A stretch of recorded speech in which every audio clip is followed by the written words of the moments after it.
So excited for you to join me on this beautiful conversation with Becca. We dive into having a better understanding about who it is that you are and how you can turn up so that you can lift in and lean into having that level of acceptance and having that level of awareness so that you can move forward. This is a beautiful conversation. Join us for 20 minutes where we dive deep so that you can know yourself better. Welcome to another episode of Healing Through Love. Each week, we share ideas, experiences, and resources to increase the awareness of domestic and family violence and to empower survivors to grow and thrive. We talk with experts who share their advice, or with people who have experienced abuse, no matter where they are on their journey. This is all about healing through love. And now, here are your hosts, Sharlene Lynch and Rose Davidson.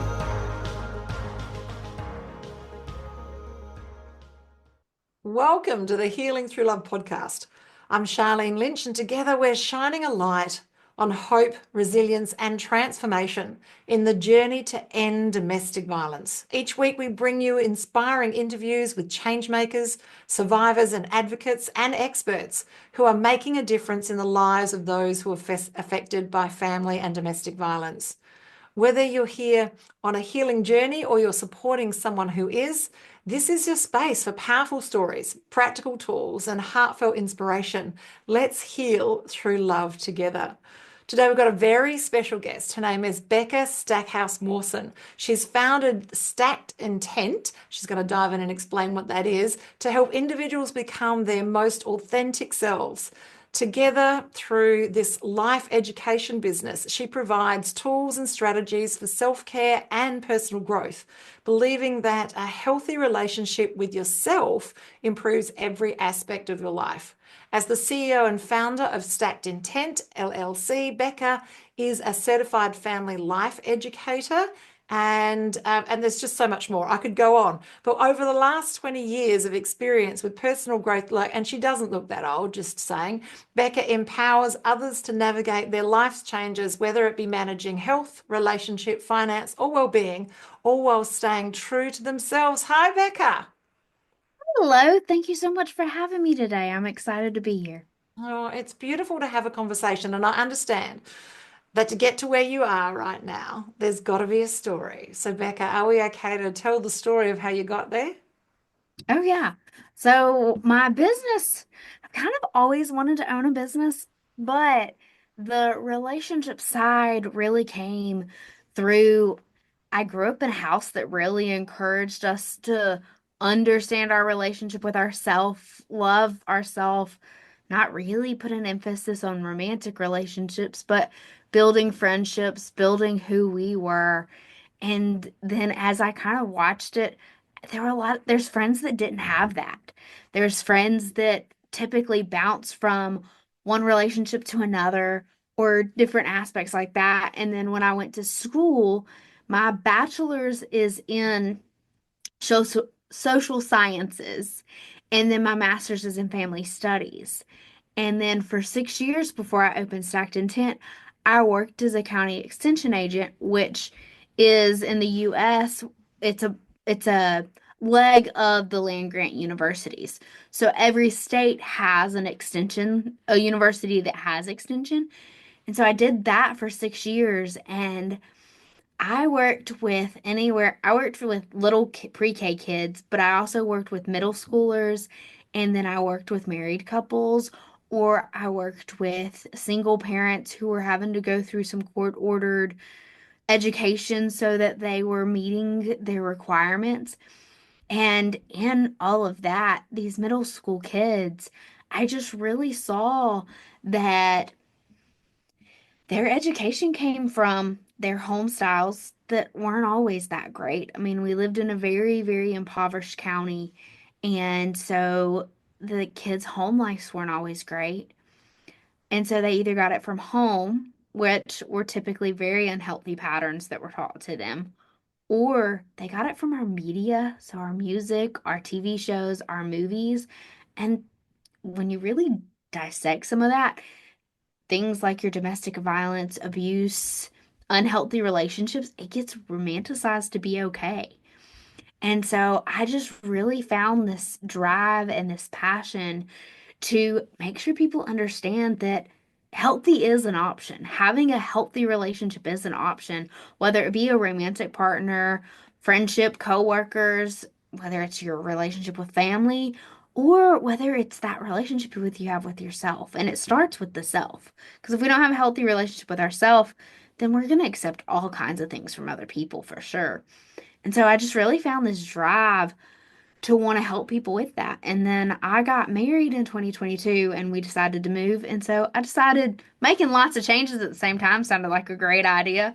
So I launched my business then. And so I've been on this journey of building Stacked Intent to provide the resources and the tools through online courses, workshops, retreats, just all different ways for people to absorb information of understanding the different ways relationship affect our every single day. I love that because it is one of the hottest subjects is relationship. And whether it's relationship at work, relationship with ourselves, relationship with others, you're right. You're right, Becca. It does start with a relationship with ourselves, doesn't it, really? Well, yes, and as a woman of faith, for me, it's also a relationship with God as well. So I love this. And I went to the States. It's fascinating. I went to the States for 2 years as a child, and I was and I don't know if it's middle school. I would have been 9 and 10 and 11. So is that middle school? Or is that I get real confused with which ages, but I think that might be later primary, middle school. Okay. Yeah. All right. So then I was in the States during those formative years. And what I noticed is how different education in the States was than it was in Australia.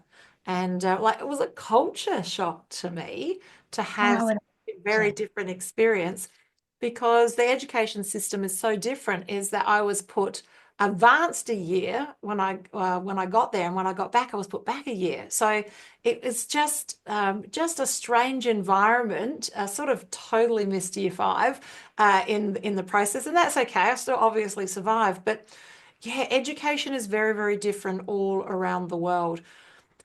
And look, here in Australia, we do put a lot of emphasis on the children having a great understanding of particularly boundaries and how to say no as part of their education for not having things happen to them that shouldn't happen to them without going through all the gory details. But yeah, so how does a relationship with yourself, how does that expand out to us understanding no and boundaries and those sorts of things? Well, a relationship with self really starts with you having self-awareness. So like really understanding what your thoughts are, your feelings are, your behaviors, your motivation, and it's being able to look at it from an outside view of like being able to kind of remove yourself and go, "Oh, okay, I understand why I thought that way." Like I'm in my 30s, and so now being able to understand and look back, okay, because our our before the age of 7 is when we develop a lot of our what we know, how we're going to react, our habits, and it influences a great deal as we're an adult. And so it's being able to go, oh, I'm reacting that way either because I learned it as a survival, that was my survival during that period of my life, or it's what I learned in my environment. And so it starts there with that self-awareness. It's being able to have some self-acceptance because that's being able to look at what your strengths are, but it's also being able to look at what your weaknesses are. Because you can look at strengths all day long, but if you don't look at the flip side of it, then you're gonna struggle a little bit because you're still not looking at what that is exactly. And then it's looking at being able to look at that self-care. And self-care, in my opinion, self-care gets such a bad rap because self-care, people think, oh, it's I gotta go do the extravagant thing. When self-care can really be as simple as what you physically need. So, what do you need to physically exercise? And that can be anywhere from you have a gym membership that you go, a class you go to you're taking a kid to a ball game and you walk the field while they're practicing. So it's being able to have self-care in your mental space as well as your emotional. And I look at self-care as simple as it may even just be having the laundry put away or the dishes put away. Like those are acts of self-care too. It's being able to look at the self-love. It's being able to forgive yourself of like, this is what my past might have looked like. How can I move forward? And then it goes back to that setting boundaries and that's learning how to say no. Because when we say yes to other people, you're saying no to yourself in some way. And so it's considering, okay, is that something I really want to say yes to, or is it not? And then it's also looking at being able, and that's learning how to protect what your time is, what your energy is, what your goals are. And so that's where a lot of this self relationship comes from of it's just learning to understand yourself without without outside voices. I love it. I love it. So, as you say, it starts with that level of awareness and then it steps into acceptance. What are some of the practices people can do for our listeners that is going to help them with that level of self-awareness? If you've never had it before, you just got to start. If you've not had a self-awareness or making it okay to listen to yourself, you just got to start. And in that, you have to understand that sometimes it's uncomfortable. Like looking at your strengths all day long, that's a comfortable place to be sometimes.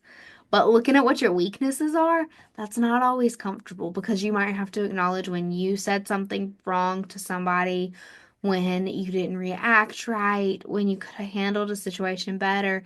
And so you might have to sit in some level of being a little bit uncomfortable while you get to a level of being able to understand yourself.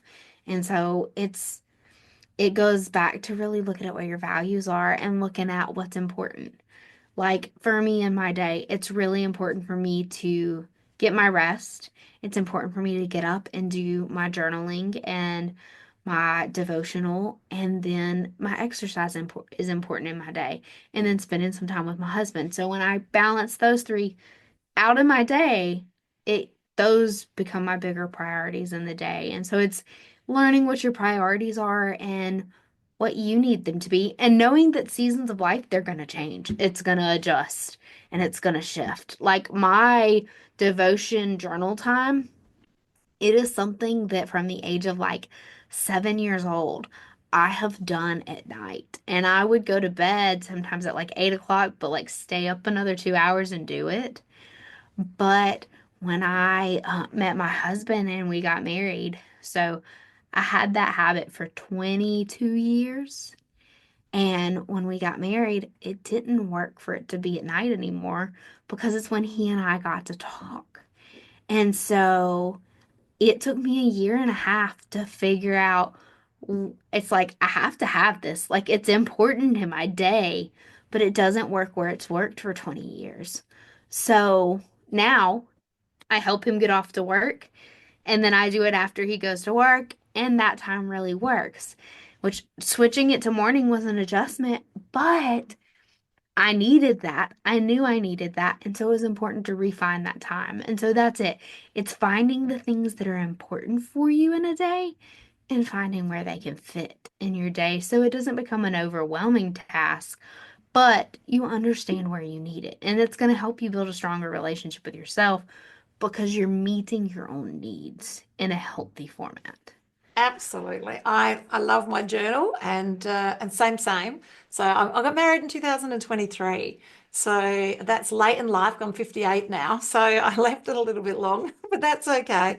Each thing in its own time. But my journaling, yeah, it's really been a godsend for me to be able to have the conversation with myself because that's what the journaling is a conversation with myself. and then allow me to lift that level of awareness around my triggers, around the things that maybe I wasn't turning up as well as I could do, to like really dive into the patterns of behavior that I'd had for a really long time that were not serving me and weren't going to serve me to move forward. So I love journaling. It's made a huge difference in my life. Something that I've been doing for a hot minute, well, since my son passed away, is I've been re-journaling. So, and this is because working through that grief process, sometimes my journaling wasn't actually making any sense at all. It was me just having the grief conversation and getting things out. But just at the end of a week is going back through all of the journals for that week and then re-journaling it into something that's a little bit more concise. And it allowed me to really distill what it is that was helping me with my transitions. And then at the end of the month, I look at the 4 or 5 for the weeks for that month. And then at the end of the year, I look at the 12, which is a concise revisiting of all of the months of the year. And it really has made my end of year process about reflection and looking forward and setting goals and intentions and everything else. It has refined it to a different level that's meant like really, cosmic expansion, really. And so, yeah, if listeners, if you're journaling, consider re-journaling. Is a powerful tool, but absolutely, Becca, is starting the journey of awareness, is having those beautiful conversations with our journal because it's sort of private. I remember when I was a little girl, mine had a lock on it, and I used to lock it up, and then I used to hide it, and then I'd hide the key. But things have changed now. It's just left lying around, and nobody reads it anyway, so it's okay. I love it. I love it. Okay, so we've talked about this level of awareness. So the next thing is this level of acceptance that you talk about.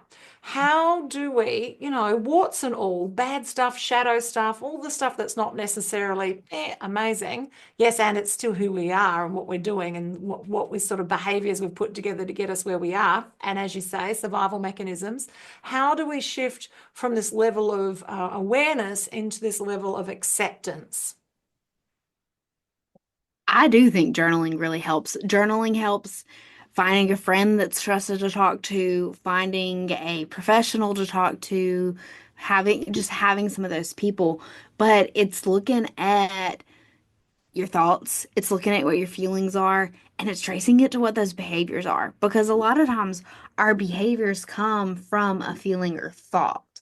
And so it's just those things, and it's being able to look at even what your imperfections are and look at it all laid out without having judgment on yourself, without being harsh with yourself, because that can just be such a challenge. Is if you're being harsh on yourself, then you're going to struggle with accepting because we all have different parts of ourselves that have either been through a rough spot, have had a challenge. We may not have responded well because we either didn't have all the information or we had a different storyline in our head of what was going to happen for the rest of the day.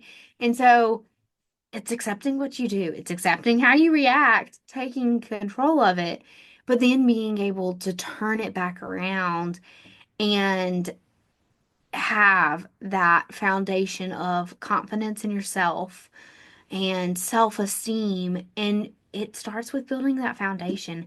And it's never too late to find what that foundation needs to look like for you.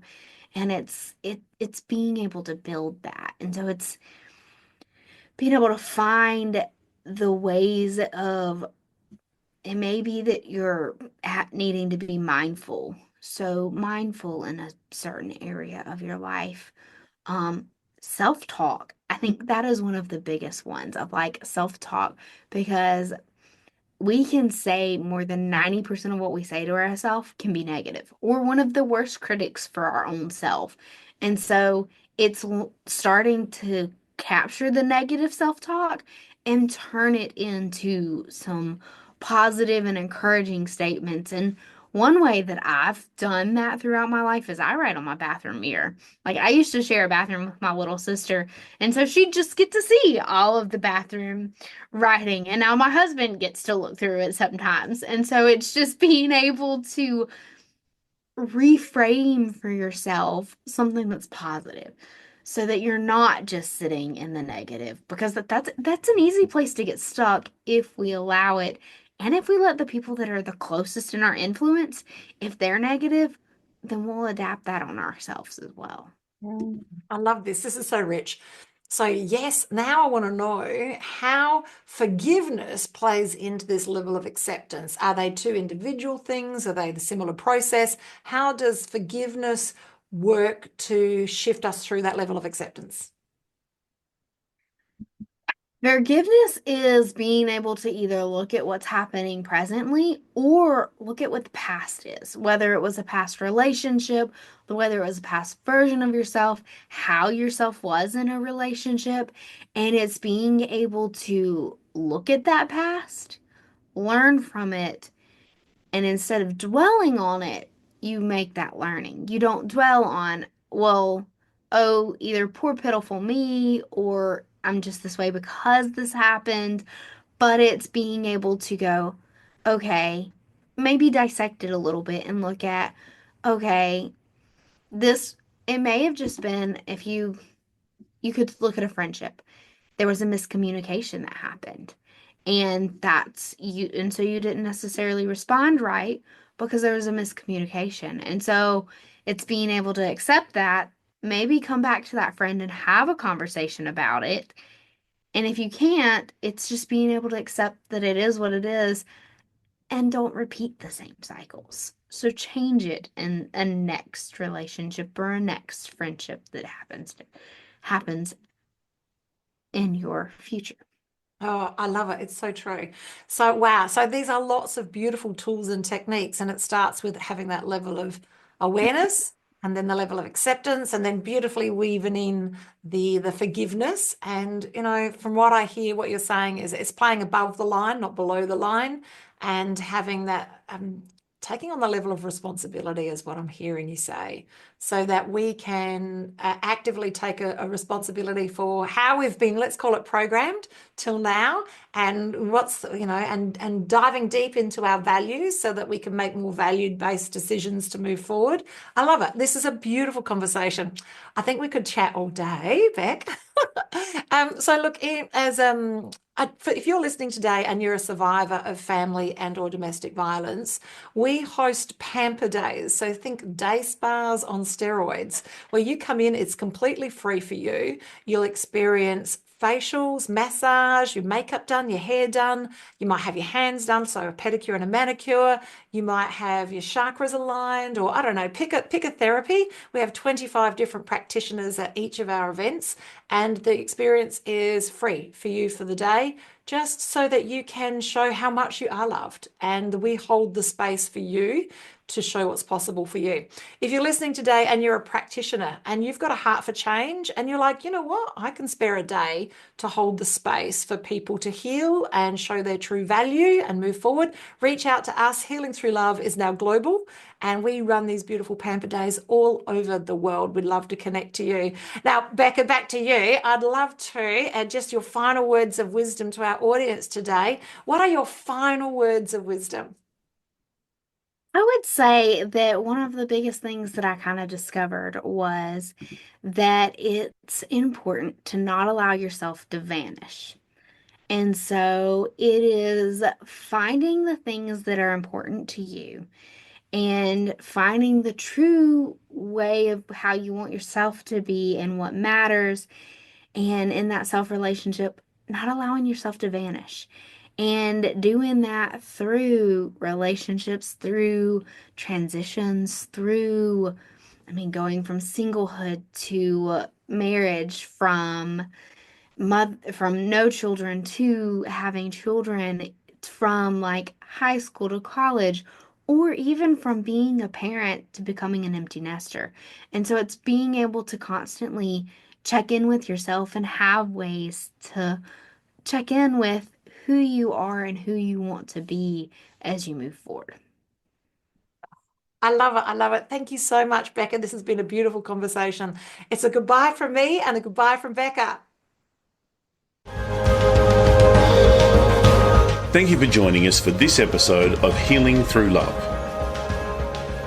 You can get further resources, see the show notes, or simply reach out to us via our website at htlaustralia.org. Thanks so much for joining us, and we look forward to your company next time on the Healing Through Love podcast.